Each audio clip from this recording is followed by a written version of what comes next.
ஆன்மீக அன்பர்கள் அனைவருக்கும் வணக்கம். இங்கே வர்ற பக்தர்களெல்லாம் நாங்கள் ஒவ்வொரு விஷயத்தில் பேட்டி எடுத்துகிட்டு வரோம். அவங்க சொல்வதெல்லாம் உண்மை அப்படின்ற தலைப்பில் இங்கே சொல்கிற விஷயங்கள் எல்லாமே கடவுளால் அவங்களுக்கு என்ன முடிஞ்சிருக்கு அப்படின்றத பரிபூர்ணமாக அவங்க வந்து உண்மையான விஷயங்களை இங்கே பகிர்ந்துக்கிறாங்க. இவ்வாறு பகிர்ந்துக்கும் போது இந்த மாதிரி ஒரு விஷயம் நமக்கு நடக்குமான்னு நீங்கள் நினச்சிங்கன்னா கண்டிப்பாக இந்த கோயிலுக்கு வந்தால் முடியும் அப்படின்றதுக்கு இவங்களாம் நல்ல உதாரணமாக அமைகிறாங்க. இப்போ இவங்க வாயால் இவங்க என்ன சொல்ல வராங்க அப்படின்றத நீங்கள் தெரிஞ்சுக்கும் போது இந்த மாதிரி விஷயங்களை நீங்களும் உங்களுக்கு வேணும்னா இந்த கோயிலுக்கு வாங்க. நிச்சயமாக அந்த கடவுளுடைய அருளால் அது முடிவதற்கான வாய்ப்புகளை அதை ஏற்படுத்தி கொடுக்கும். மேடம், உங்கள் பேர்? நீங்கள் மேடம்? அறிவுச்சுடர். பாப்பா? பையன். நீங்கள் எத்தனை வருஷமாக கோயிலுக்கு வந்துக்கிட்டு இருக்கீங்க? 8 வருஷமாக கோயிலுக்கு வந்துருக்கீங்க. இந்த 8 வருஷமாக நீங்கள் வந்து இப்போ நீங்கள் இருக்கிறது எந்த இடத்துல இருக்கீங்க? திருமலை நகரில் இருக்கீங்க. இந்த 8 வருஷமாக நீங்கள் வரும்போது உங்களுக்கு பல விஷயங்கள் வந்து கோயிலில் வந்து முடிஞ்சிருக்கும். முதல்ல இங்கே இந்த கோயிலுக்கு வரீங்க, இந்த கோயில் இருக்குன்றது யார் உங்களுக்கு சொன்னாங்க? சொன்னாங்க. அதுக்காக வந்தீங்க. பல விஷயங்களை நீங்கள் சாமிக்கிட்ட சொல்லியிருப்பீங்க. அவரும் உங்களுக்கு என்ன தேவையோ அதை வந்து நிறைவேற்றி கொடுத்துருப்பாரு. அந்த மாதிரி நிறைவேறின ஒரு சில விஷயங்கள் நீங்கள் உங்களுடைய மனசில் இருந்ததுன்னா உடனடியாக நீங்கள் அதை வந்து பகிர்ந்துக்கலாம். நீங்கள் வந்ததுலேருந்து உங்களுக்கு என்னெல்லாம் முடிஞ்சிருக்கு?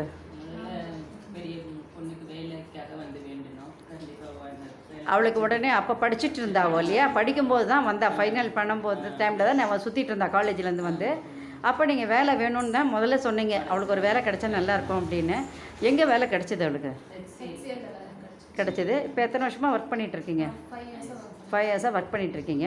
ரொம்ப நல்ல தருணங்கள். அப்போ அந்த காலேஜில் ஃபஸ்ட் இயர் படிச்சிருப்பா, அப்போ தான் வந்திருப்பான்னு நினைக்கிறேன். இப்போ வந்து 5 இயர்ஸாக ஒர்க் பண்ணுறான்னா இப்போ 8 வருஷத்துக்கு கரெக்டாக இருந்திருப்பான் அவங்களுக்கு. அதுக்கப்புறம் திருப்பியும் நீங்கள் வந்து ஒரு விஷயம் வச்சிங்க, கல்யாணத்துக்காக வந்தீங்க. கல்யாணமும் நல்லபடியாக முடிஞ்சுது. அவர் எங்கே ஒர்க் பண்ணுறாரு? ஒர்க் பண்ணுறாரு. உங்கள் வீடு மேடவாக்கத்தில் இருக்கீங்க. இப்போ அம்மா வீட்டுக்கு வந்திருக்கீங்க. இதுக்கப்புறம் திருப்பியும் ஒரு விஷயம் வேணும்னு நினச்சிங்க. கல்யாணம் ஆனதுக்கப்புறம் அப்போ ஹஸ்பண்ட் ஒய்ஃப் 2 பேர் வந்து பேட்டி கொடுத்தாங்க. ரொம்ப சந்தோஷமான நேரம். எங்களுக்கு வந்து திருமணமும் முடிஞ்சிருச்சு அப்படின்னு சொன்னீங்க. அப்போவே நான் சொன்னேன், இந்த தொட்டில் ஆட்டிட்டு போங்க, கிருஷ்ணர் தொட்டில் ஆட்டிட்டு போங்க. ஒரு கிருஷ்ணரும் வந்து பிறக்கட்டும்னு சொன்னோம். அதே மாதிரி ஒரு கிருஷ்ணர் வந்து பிறந்திருக்காரு. இப்போ அவனுக்கு என்ன வயசு சொன்னீங்க? 1.25 வயசு ஆகிடுச்சு. இப்போ நீங்கள் தொடர்ந்தும் சுவாமிகிட்ட வந்துக்கிட்டே தான் இருக்கீங்க. இப்போ இவளுக்கு கீழே ஒரு தங்கச்சி இருக்காள், அவளுக்காகவும் நீங்கள் ஒரு சாமிகிட்ட ஒன்று வச்சிங்க. என்ன எதுக்காக பண்ணீங்க? வேலைக்காக தான் அவளுக்கும் இல்லையா? இப்போ அவள் ஒர்க் பண்ணுறாளா? அவள் எங்கே வரல, எங்கே வேலை செய்கிறா?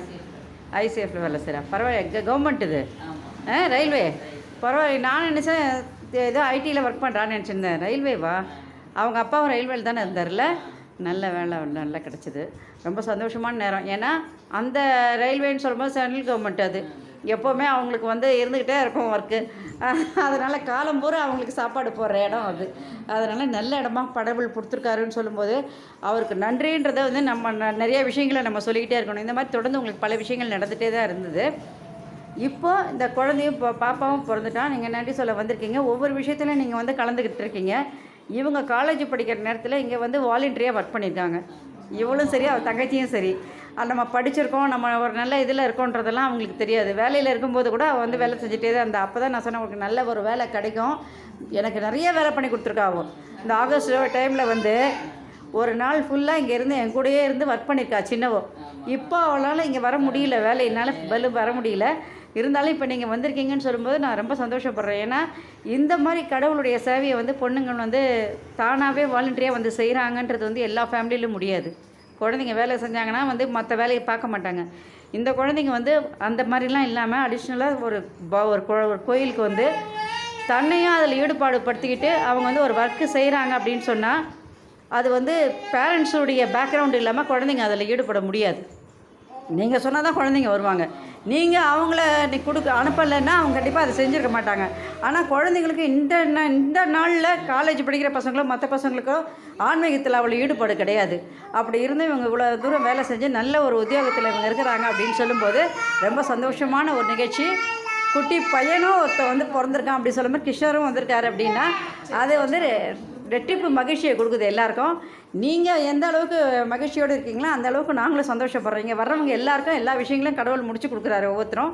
அவங்க வாயால் இந்த விஷயங்கள்லாம் அவங்க சொல்லும்போது நாங்களும் ரொம்ப சந்தோஷப்படுறோம். பரவாயில்ல, கடவுள் இந்த அளவுக்கு வந்து எல்லாருக்கும் அவருடைய இதில் வந்து எல்லாருக்கும் அவர் வந்து ஒரு அருள் கொடுக்குறாரு எல்லாருக்கும்.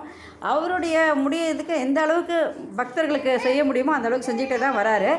இதுக்கு நீங்களாம் ஒரு உதாரணமாக அமையிறீங்க. இந்த வீடியோ பார்க்குறவங்க என்ன பண்ணுவாங்கன்னா, இந்த மாதிரி ஒரு நிகழ்ச்சி நமக்கு நடக்குமா அப்படின்னு நினச்சா கண்டிப்பாக இந்த கோயிலுக்கு வந்தால் முடியுன்றதுக்கு நீங்களாம் ஒரு நல்ல சாட்சியாக அமையிறீங்க. அறிவுச்சுடர் இன்றைக்கி மட்டும் இல்லை, அடுத்தது உனக்கு ஒரு பொண்ணும் பிறக்கட்டும், ஒரு 2-3 வருஷம் கழியட்டும் பிறக்கட்டும். அப்போவும் நீங்கள் வந்து ஒரு நன்றின்னு ஒரு வார்த்தை சொல்லு. தங்கச்சி நீயும் நல்லா இருக்கணும் லைஃப்பில். அவளுக்கும் ஒரு நல்ல இடமா முடியறதுக்கான வாய்ப்புகளை கண்டிப்பாக கடவுள் ஏற்படுத்தி கொடுப்பாரு. இப்போது சாமியுடைய குரு பூர்ணிமா வருது, அதுலேயும் கலந்துக்குங்க. ஆகஸ்ட் வந்து இந்த வருஷம் 12வது வருஷம் முடியுது. அதுலேயும் வந்து உன்னுடைய சேவை என்னவோ அதை நீ செய். ஏன்னா இப்போ குழந்தைய வச்சுருக்கிற, அதனால் முடிஞ்ச வரைக்கும் அவங்கவுங்க என்ன பண்ண முடியுமோ செய்யுங்க. ஏன்னா இங்கே வாலண்டியராக வந்து இவங்க வந்து அடுத்தது வந்து செய்யும்போது எனக்கு சந்தோஷமாக இருக்குது. ஏன்னா நம்ம குழந்தைங்களுக்கு, ஏன்னா நான் என் பொண்ணை தான் நினைக்கிறேன். என் பொண்ணுக்கு ஒரு பையன் பிறந்திருக்கான், பரவாயில்ல. நம்ம கோயிலில் வந்து வேலை செய்கிறவங்க நம்ம குழந்தைங்கள தான் நான் நினச்சிட்ருக்கேன். அந்த மாதிரி தான் இவளையும் எனக்கு. இன்றைக்கி உன்னை பேட்டி எடுத்ததில் நான் ரொம்ப சந்தோஷப்படுறேன். Thank you so much madam. இந்த வீடியோ உங்களுக்கு பிடிச்சா நீங்கள் லைக் பண்ணுங்கள், ஷேர் பண்ணுங்கள். கொளத்தூர் பாபா டெம்பிள் சேனலுக்கு நீங்கள் சப்ஸ்கிரைப் பண்ணுங்கள். Thank you so much.